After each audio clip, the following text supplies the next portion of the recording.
Grandi navi, non si placa la polemica ed anzi continua il botta e risposta a distanza tra i diversi protagonisti. Da un lato torna a farsi sentire Adriano Celentano, da sempre contro le grandi navi in laguna, che dal suo blog plaude all'uscita del ministro Franceschini e scrive: "Non credevo alle mie orecchie, bravo Dario", e definisce un ipocrita il presidente della regione Veneto Zaia.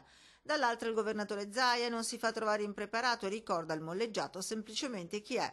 Celentano è un grande cantante, è bene che continui a fare il cantante. Grandi navi sì, grandi navi no, la questione sembra dividere anche i vertici del Partito Democratico. Da un lato Roma col ministro Franceschini che apre a Trieste per salvaguardare la laguna di Venezia, dall'altro il partito regionale che teme per i posti di lavoro e per il ruolo turistico di Venezia. È fuori discussione che dal punto di vista crocieristico e turistico Venezia è il punto centrale di riferimento, quindi le affermazioni del ministro Franceschini non mi convincono, abbiamo bisogno di approfondirle in un dibattito molto schietto. Il ministro ha sbagliato, la sua è stata un'uscita avventata, conferma anche il sottosegretario Enrico Zanetti, ma spiega le colpe non sono tutte sue. Deriva dalla troppa poca chiarezza che in questi anni c'è stata sul tema anche dalla politica veneziana, troppi distinguo, tutti a parole sì per tenere comunque le grandi navi seppur in modo diverso, ma poi soluzioni a volte talmente complesse e improbabili da far sembrare che la voglia davvero non vi fosse.